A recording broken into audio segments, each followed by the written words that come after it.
gentlemen, Assalamu alaikum. Pakistan expresses its profound appreciation to the Hashemite Kingdom of Jordan for convening this important ministerial meeting at a critical juncture. We meet today with a shared sense of urgency as illegal actions of Israel, the occupying power in the occupied Palestinian territory, including the occupied East Jerusalem, continue to threaten the sanctity and historic character of the holy sites, undermine international law, disregard relevant UN Security Council resolutions, and further erode prospect for a just, comprehensive, and lasting peace. Pakistan condemns in the strongest possible terms the continued incursions into Al-Aqsa Mosque Al-Haram Al-Sharif by extremist Israeli settlers, encouraged by senior Israeli ministers and carried out under the protection of the occupying forces. Excellencies, by deliberately undermining the religious and historical status of Jerusalem, Israel is provoking the sentiments of billions of Muslims across the globe. This appears to be an attempt to not only undermine the regional peace and security and stability, but also to drag the followers of various religions into a wider conflict. We cannot and we must not allow that. Pakistan condemns such Israeli actions and provocations in the strongest possible terms. Excellencies, ladies and gentlemen, let there be no ambiguity. Israel has no sovereignty over occupied East Jerusalem or its Islamic and Christian holy sites.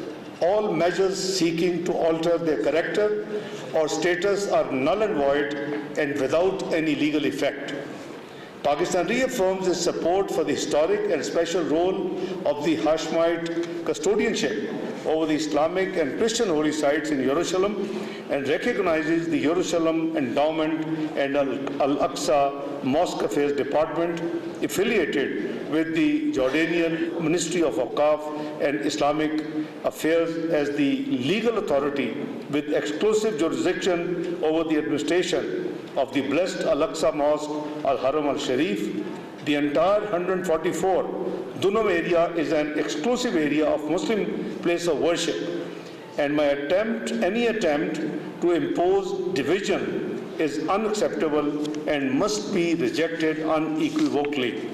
Excellencies, ladies and gentlemen, we also remain deeply concerned by the continued expansion of illegal settlements, the establishment of new settlement outposts, escalating settler violence, and continued oppression of the Palestinian people throughout the occupied Palestinian territory, particularly in the West Bank.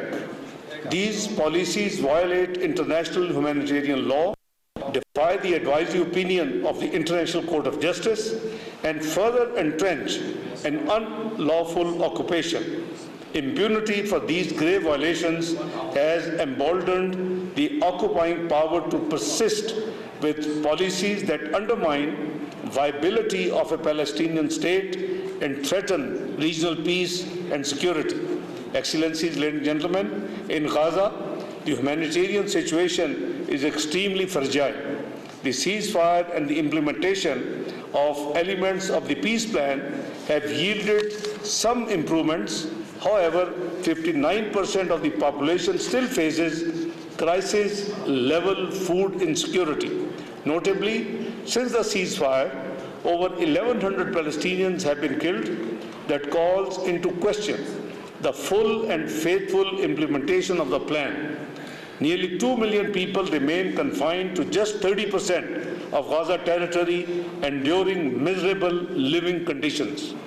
Excellencies, ladies and gentlemen, while the ceasefire and President Trump's comprehensive plan to end the Gaza conflict have provided an important opportunity to alleviate humanitarian suffering and advance a credible pathway to Palestinian self-determination and statehood, the current moment requires collective responsibility to preserve the opportunity for peace.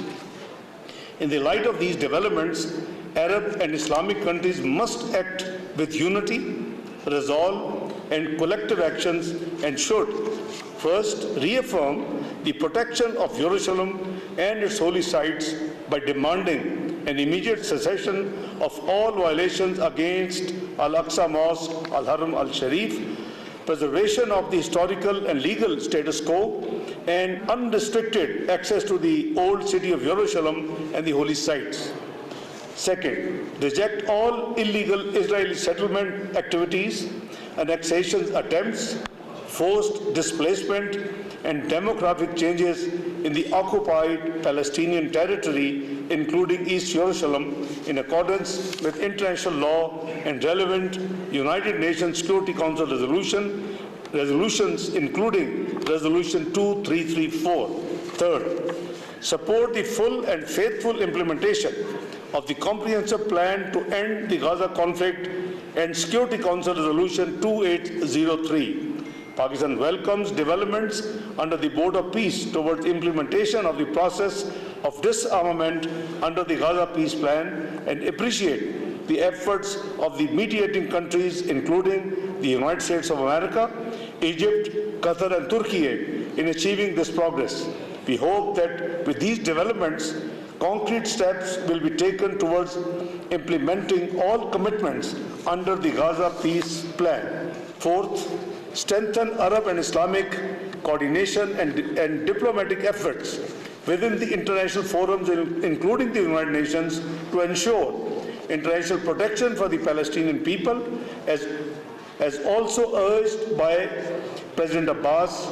Hold accountable those responsible for crimes and violations committed against civilians, and advance a political solution based on justice and lasting peace and international legitimacy. Excellencies, Pakistan's support for the Palestinian people remains steadfast and unwavering.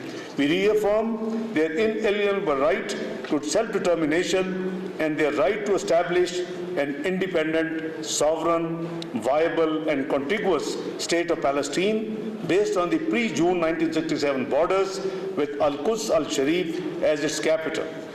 A just, comprehensive, and lasting peace can only be achieved through respect for international law and realization of the legitimate aspirations of the Palestinian people in accordance with the relevant UN resolutions, international legitimacy, and the Arab Peace Initiative. I thank you all.